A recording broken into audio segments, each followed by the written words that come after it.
All right, we're gonna move to something that just, really stands out in my garden. One that people always ask me, like, what is that? And they just tell me, like, now I know why they're called dragon fruits. And if I show you guys gonna understand that right away. I'm here at Richard the Dragon Fruit God's house. Super excited. I haven't seen a dragon fruit yet, but let's find out who's home. Kevin! Hey! So glad you're What's here, up? man. What's up, Kevin? Let's do this. Come on in. I'm here with Richard Lee of Graffiti Dragon Fruit. Hey guys, so Kevin. Yeah, it's been a long time coming. I consider Richard my dragon fruit mentor, and I think probably you are to many people now, right? Yeah, I mean, dragon fruit is starting to become more popular. Yep. More people are starting to see how easy it is to grow. So, once you see something that's more achievable, they get more attracted to it. Mm-hmm. And of course, who doesn't want to eat dragon fruit?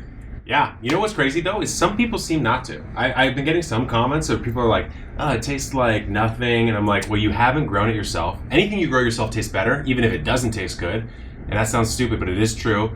And I mean the freshness factor, which we're gonna do in this video. We're gonna pop back. I mean, Richard's gotta give you the tour of everything that's going on. We're gonna drop some serious dragon fruit knowledge.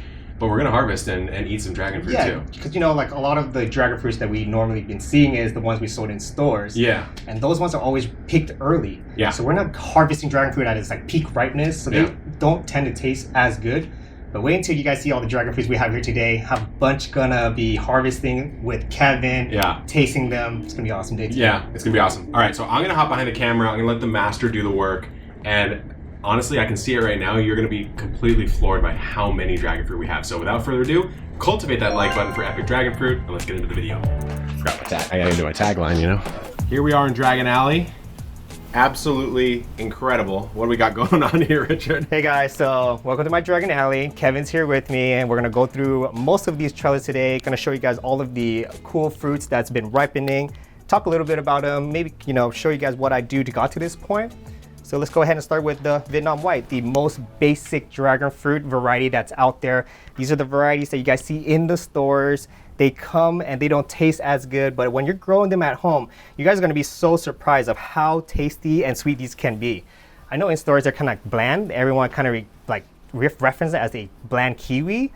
That's not the case here, guys. If you're growing them at your own home, you get to let them ripe all the way, and they taste excellent. Talk to me about when are they picked when they're harvested for like the grocery store? Oh yeah, definitely. So when you're getting dragon fruits, they kind of wait until they first see signs of red. So not even fully red. If you guys are watching my fruits, they're completely pink and all covered up. But when they pick it, it's like 30% showing color. Once you harvest them, they can actually start to change color still. So as they're getting shipped over, by the time they get here, their whole skin is pink, red, but the flavor insides don't change. It just kind of stays bland. Okay. Yeah. And are we looking at one right here, this Vietnam White? Yes, That's looking pretty darn close, right? Oh yeah, this is ready to harvest. So, if you guys check this one out here, the bracts, they're called bracts, these fins here. Yeah. It's a little bit more green, right? So you still know it has a little bit of time. But if we go back to this one here, these bracts are actually starting to lose the green. It's turning brown and more almost pink. wrinkling a bit, right? Everything's so this fruit is matured and it's ready to be picked. So that one could be harvested pretty soon there. And what's interesting is that is the epic dragon fruit too. That's the variety that the epic dragon fruit is. That is the variety that you have in your garden. Mm-hmm. Yeah. Okay, cool. So that's kind of the basic one. Right. But obviously how many different varieties do you think you have here? I've kind of lost count after like 25. If I were to get close, it'll be somewhere like 28, 30 varieties now. But yeah, it's kind of hard to stop collecting dragon fruits. Yeah. As you guys can see, probably all the plant lovers out there probably know this feeling. You see something, you just have to have it, right guys? Yeah. All right, so let's go on to this variety here. This one is called Haley's Comet. It's a deep purple flesh. This one is needs cross-pollination. There's different types of dragon fruits that require pollination. Some of them are self-fertile, so they kind of just fertilize themselves, and fruits gets produced by themselves. This one here requires human help, or if you have like a bee farm or bees that come by around and you have multiple flowers opening in the same night, they can actually jump from flower to flower and pollinate it for you. But because I grow dragon fruits and I want the most fruits out of them and I want much success, I go ahead and just collect pollen and cross-pollinate them myself. Got it. So yeah, this Haley's Comet, as you can see, is starting, we call this blushing. So the dragon fruit is starting to blush now. So in about 3 to 4 days, they'll turn completely red. It's this little sort of, almost like a darkish, greenish, pinkish coming in. Right, Yeah. just kind of like, tinting there. Yeah. And yeah, that's how we can tell. And here's a good example of when they pick dragon fruits early. So something like this, Vietnam would start to pick it and start to package it. And then, when it gets over here, this whole skin will be red, but as you can see, it's not ripe. It's not even close. You're right. And what you're saying is the interior flesh, really the flavor profile does not change from that moment. Does not change, but the skin of the color of the skin will continue to keep on getting red and red. Got it. All right, so here is a pretty special one that I've been working on for about 1.5 years now, guys. Okay. This was a seedling, a little tiny seed that I sprouted and grafted onto a mature rootstock. And now it finally has fruits. Look at this. So this one is called the Ecuador Palora. And this, if you guys believe it or not, used to be a seed. But over 1.5 years, it kind of just joined with this rootstock that I have. You guys can tell that they're different from each other. You just look at these branch here versus this one. They're different. Yeah. So once they kind of like join together, look how big the stem has gotten calloused. So, it's grown, and it took only about 1.5 years for me to get fruits. And normally when you don't graft them, it'll take you up to 4 to 7 years for it to have successfully fruit. That's why I think for me, at least when people ask me questions, I'm saying you're either cutting it, growing it from a cutting, or you're grafting, but from a seed, it's reserved for the gods themselves. Exactly. And it's achievable, because if I can do it, you guys can do it too. And I teach all of this in my Grafting Dragonfruit channel. And look at this flower. I mean, look at the color of that flower. It's beautiful. Amazing color. Yeah, this one just bloomed last night. The cool thing about this variety is once they bloom, they don't die the very next day. From your experience with growing your dragon fruit, didn't you see it blooms one night and it just flops? It goes down something like this, right? Yeah, actually quite much like this, yeah. So this has been pollinated 2 days ago, and it's still just kind of keeping itself there. No way. It's pretty cool, right? So this variety keeps the flower up a little bit longer before it just kind of wilts like this. And for those who aren't aware, the Ecuador Palora is a yellow dragon fruit. Yellow dragon fruit, white flesh. It has bigger seeds than the other dragon fruits do, but I actually like that. There's more texture in it. It's kind of fun to eat. A little crunchy. A little crunchy, yeah. And there's a special property of the Ecuadors, right? Oh yeah, we can get, if you guys want to know about that special property, hit us in the comments and ask us what it is, and Kevin will be happy to tell you guys. It happens to all of us. Alrighty, so we got the Ecuador Palora. We got the Ecuador Palora. And this was special because this is a rare cutting. This is a rare cutting that does not exist yet in America. This came from the country of Ecuador in the city of Palora, so that's why they're called Ecuador Palora. And I just took some seeds and grew them because you can't get them nowhere. Grafted them, and surprisingly, within 1.5 years, I got some fruits of my very own, and that's what you guys see here today. These little green nubs here that are attached to the branch. That's what the fruit's going to turn into. A big yellow fruit once it gets bigger. This flower here, you see the separation of yellow. I normally would just kind of pop it off and take it off. I'm gonna let it dry a little bit more before I do that, just because this is my first time growing this variety here. So I'm gonna see the process of how they work, their anatomy, and then take some steps from there. So we keep on going along. We got here now is Physical Graffiti. I've had this one. Physical Graffiti is a good one, and I tell everybody that this one has more of a sour kick to it, but boy, oh boy, it tastes really good. And here it is. This is another one that needs to be cross-pollinated. So I got to get pollen from another source, cross-pollinated, so that way we can get actually fruits to form. And this one is doing a good amount of blushing already. So look at that. I would say 3-4 more days, it will probably be ready. And so here's a question. How do you know exactly the best day to harvest it? Oh, okay, so each variety, you want to give it about 35 to 40 days from the flower blooming. So you guys look at this flower here. It's going to bloom tonight. So this would count as day 1 after I pollinate it. So from day 1 of the flower blooming up to 35 to 40 days from that day, you're going to count on your calendar.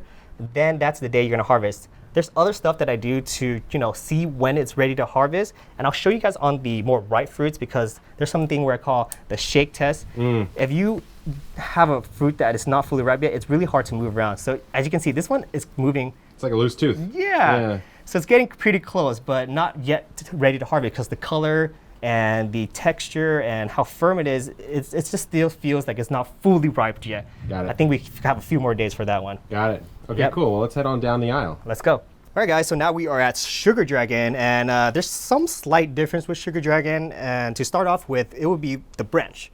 You guys are used to dragon fruit branches. They always have these cool ridges with, it looks like clouds to me, with little spikes on there. And it's kind of smooth, but not as smooth as these Sugar Dragons. I would sometimes catch myself coming out here just to rub these branches. I know it looks a little wrong, but it's so like satisfying. Sometimes there's just a pleasant feeling to it, right? Exactly. And then as you guys can see, it's just so much more smooth and it's not as cloudy. And the cool thing about it is the fruits here, they look like little dragons. Like they don't get so big. So you guys take a look at these fruits here that's already been developing. They're starting to kind of get pretty big and they're very close to turning ripe.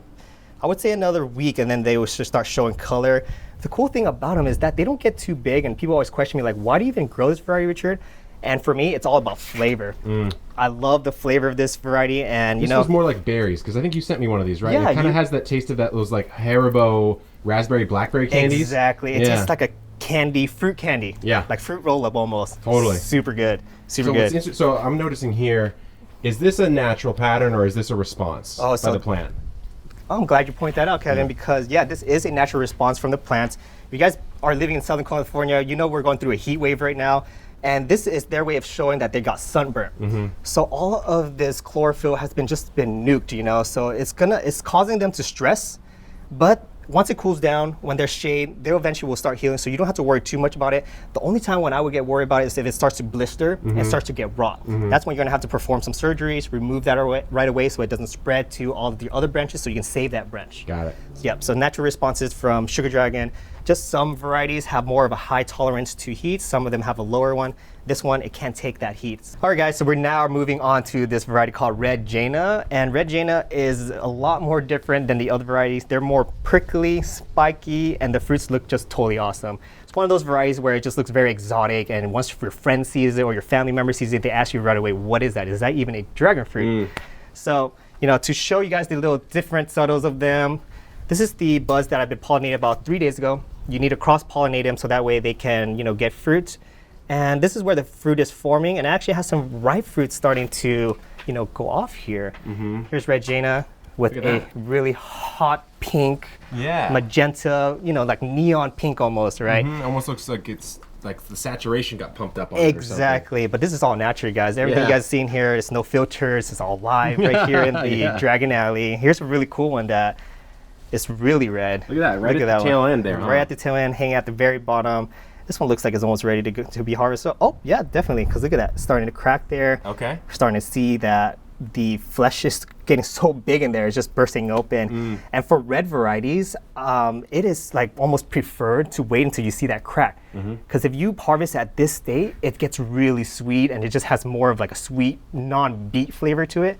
When you harvest red varieties and it's kind of like early, you're gonna get this beety flavor. Yeah, so I like to let it crack. I know commercial growers would never let this happen because you can't sell the fruits for a lot. Yeah, you have to sell it like some local market or something. Exactly, right? and for very like low price. Yeah. Versus when you're at home, you let it crack and then you put it in the fridge to chill for an hour or two and you go ahead and eat it.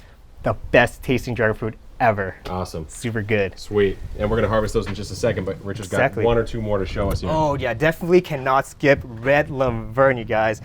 Red LaVerne is just one of those monstrous, looking like something came from Stranger Things, that monster that comes out.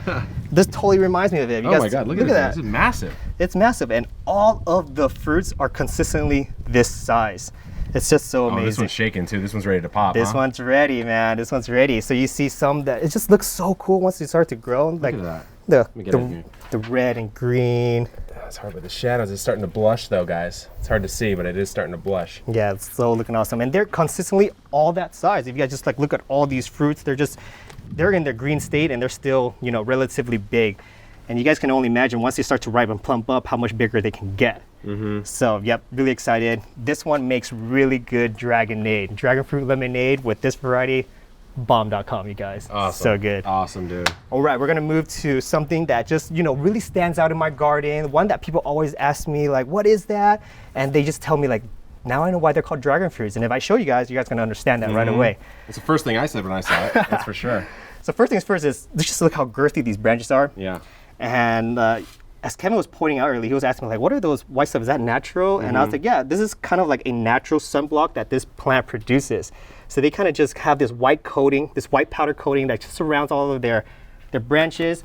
And this helps them from reflect sun. Especially up here, huh? Yeah, like a natural sunblock. Or from if it's too cold, this will kind of like help them out as well. So you guys can see there still is some sun burning, but it's still holding its, water in there. It's not getting dehydrated, so it's fine. And let's just take a look at the flower and how cool they look. So these are also cross-pollinated. You need to cross-pollinate this variety to get fruits. So what I did was I just used some of red Jainas, the one we just saw earlier, cross-pollinated with Tricia, and now the fruits are forming. Look at that. Yeah, so how you can... What's interesting is this black pattern on the outside of each of the bracts, Right, it just has like a more like a hue of more different tones of color versus just all green when they're growing. That's all you see in dragon fruits, but once you're like looking at these, there's all these colors in there and it's just so fun to look at. You come out here and you can get stuck staring at it. Yeah, I mean, look, you were telling me earlier there's a flower over here in the corner. This guy was pollinated yesterday, right? This was pollinated yesterday night. Look at that. Yeah. And just look at how that looks. It looks like a dragon, kind of like breathing fire, right? Yeah, it's I mean, that truly does look otherworldly. Yeah. You know, I mean, I guess you can kind of get used to maybe the green dragon fruits, but this one is just, the whole size of the plant is bigger. Everything's bigger. Yeah, and that's why it's so fun to grow different varieties of dragon fruit. It's just not because they look cool, but because you get all these different type of flavors just from, you know, a dragon fruit. But not a lot of people know that there's that many flavors and species that exist out there. Yeah. So that's why. Speaking of, let's harvest these bad boys. All right, let's do it. Let's do it. Okay guys, so it's harvesting time. These fruits are ready. They've been hanging out for a very long time. I've been actually saving them so then we can harvest it with Kevin here. Just want to make sure you sanitize your cutters before you start to cut anything up because I have a lot of dragon fruits here and you just never know what's on the cutters. Are you using a special, like, cause that kind of looks like a special cutter, Yeah, right? this is the type of shear that has two edges versus the one where it's flat on the other side and then there's a sharp end on the other side. This one just, you know, when I get to the branches, when I clip them onto there, it just gets a clean cut right away versus me kind of like beating around, damaging it, stressing it out. Okay. So I'm gonna go ahead and just, you know, sanitize this, let it all drip down. And let's harvest, let's see. So this one, shake test, very loose, looking good. Color's good. Brack's starting to turn a little bit of like brown with a little bit of light green. So this one's actually like peak harvest time right now. Okay. So all I do is take the cutters. You guys are gonna see me kind of go really close to the base of it and kind of cut right here. Yep. Boom. Go to the other side. Just match cut it on the other side. You see, very little minimum damage. You get a nice fruit that's harvested without it being, you know, cut into. That's a beautiful specimen right exactly. there. Exactly. Nice. You guys check that out. Woo, that's hot. All right, so we're gonna go ahead and harvest some more. Let's do it. So here's another one. This one looked, we were talking about this one earlier. Brack's, you know, turning bright brown. Let's go ahead and cut it. Here we go. See how close I am to the branch, you guys? Yep. Snip, and it comes right off. Done. You know, you don't wanna cut too much into the branches because in the future, these nodes here, they can actually produce more fruits.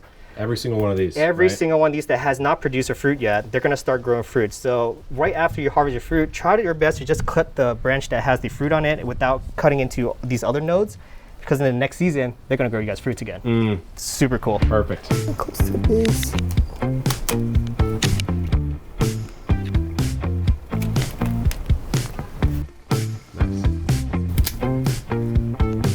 Super pretty. Look at that. Oh, let's go shake test. Looking pretty good. Close. Nice. Great. Lots of dragon fruits. Looking good. Some cracking in there. Cool. There you go. Cool. Whew. That's a honker. Huge. Looks so nice.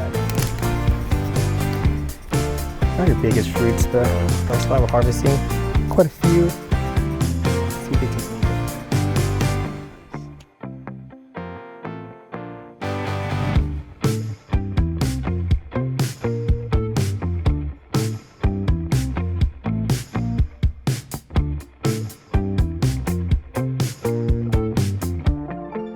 The time has come for the epic tasting. I've done a tasting of the ones you sent me a long time ago, but not immediately fresh, and not from the master himself, and not at the Dragon Fruit Alley. So, first of all, we've got Sugar Dragon, right? Sugar Dragon, yeah. One of those smaller ones we were talking about. Smaller ones. So what should we taste here? So the Sugar Dragons, they have that candy, gummy, berry taste to it. Like you were telling me, like what was that? The Haribo gummy bears or raspberries and blackberries. Yeah. So that one has that type of flavor. We're gonna go ahead and go in. How is that? It's right there. It's again. It's right. It's the same flavor though. Super berry. Very sweet. No tart to it, right? Just sweet, and then just kind of climbs sweet up. and just like kind of glides away. Yeah. So when you're having these, you told me to chill them. Chill them. And as soon as I started chilling them, I was like, it's dramatically a better big experience. difference, Yeah. you guys. Dragon fruit, when you guys are eating at room temperature, it doesn't taste as sweet, and the complexity of the flavor doesn't really shine.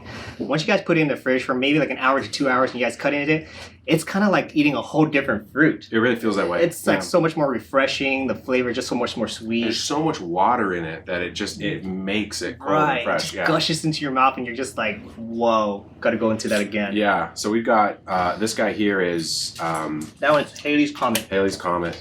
What am I trying to taste here? What am I looking for as far as the flavor? Haley's Comet. So Haley's Comet has a very balanced sweet and tartness to it. Guessing that it's harvested correctly, then they'll taste like that. But if it's harvested a little too early, it can be kind of very tarty. It is. It's like a half and half. There's like a melon-esque type of flavor to it too. Yeah, it's good contrast with the sweet and the tartness going back and forth, right? Mm-hmm. And it's massive too. I mean, it's big. Yeah. Oh, it's juicy as well. I feel like you go for a run, you come back and you slam one of these ones. Ooh, you can get cooled down right away. So good. Has been one of my favorite varieties. Haley's Comet, my wife's favorite variety, and it's really hard to impress her with dragon fruit. Really? Yeah. So now I'm like very motivated to keep on growing Haley's Comet. Take over the whole alley. Right. Happy wife, happy life, you guys. So we've got this one. This is the one we ended on. Was the Tricia. Yeah. The one that with sort of the dark flower. Yeah. Just really interesting looking one, and you can see the dark flesh as well. So let's see. How about this? I'm gonna taste. Yeah. I'll say what I think it tastes like, and you tell me if I'm on base. Okay. Do you like this one? You like the Tricia? One of my favorites. Really? Okay. It doesn't have that much tartness, but I call it like a creamy sweet. Okay. Let's see if you taste that. It already the texture. It's more dense. Right. Yeah. Right. How's the flavor in this one? Yeah, this is nice. It's way different though. Very It different. is way different. Right. It's almost like, man, how do you describe this? Almost like a little graininess to it. Yeah. Like, kind of like, It's kind of creamy-ish. yeah. That's nice. I like that. I like that a lot. Really nice flavor. One of my, also another favorite variety, I love Tricia. Is Tricia, yeah. Really good. It just not only looks cool, but the fruit actually tastes good. Right, which That's is a very win-win. important. Sometimes you get like beautiful fruit that tastes terrible. Exactly. It's nice. Sweet. Yeah. It's so weird. My friend just texted me and he's like, for my mom's birthday, I want to get him her dragon fruit. Is it easy to grow? And I was like, dude, I'm at the God's house right now. Yeah, I got you, man. Take some home for her. So tell me the story about Valdivia, because there's a lot of names Yeah, where so- Valdivia shows up. When some guy named Valdivia found this fruit in Mexico, took it back, really liked the fruit, didn't know what to call it, so they just named it after him because he found it. So Got it. that's why it's Valdivia Roja. And it's not Edgar Valdivia, though. It's not Edgar Oh, Valdivia. Roja meaning red. Right. So that's why it's this. Oh, this is like juicy. Oh yeah, it's very very sweet. You guys see the Whoa. super red flesh. Whoa. That flavor is way different, dude. It's really good, isn't it? It's like I said, all the small dragon fruits for some reason pack the most flavor, right? What would you call that? Like, how do you describe I'm about it? to take a bite right now. Yeah. Oh my god, it's almost It's like unexplainable. Yeah, I know. It's kind of like gelatinous, borderline. It's almost as if it was like pudding-esque, Yeah. and it's like creamy. This to me is more creamy than the yeah. Tricia. This one was right. And this is at its maximum peakness right now. We're eating it. Couldn't be better. Yeah. Yeah, I'm gonna have the other half of that one. That one's so good. So tell me a little bit about like some things you like to do, because you can obviously just eat these fresh, but there's some other things that you can do with them, right? Like you do like everything with these things. Everything. I make dragon fruit bread. I make dragon fruit bagel. And my favorite thing to do during hot times like this is I call it Dragonade, aka dragon fruit lemonade. Yeah.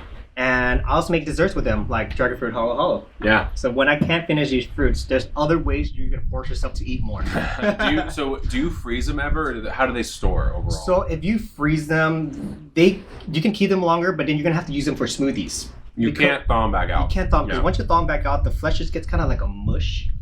Yeah, it's very good. It dyes your fingers, everything.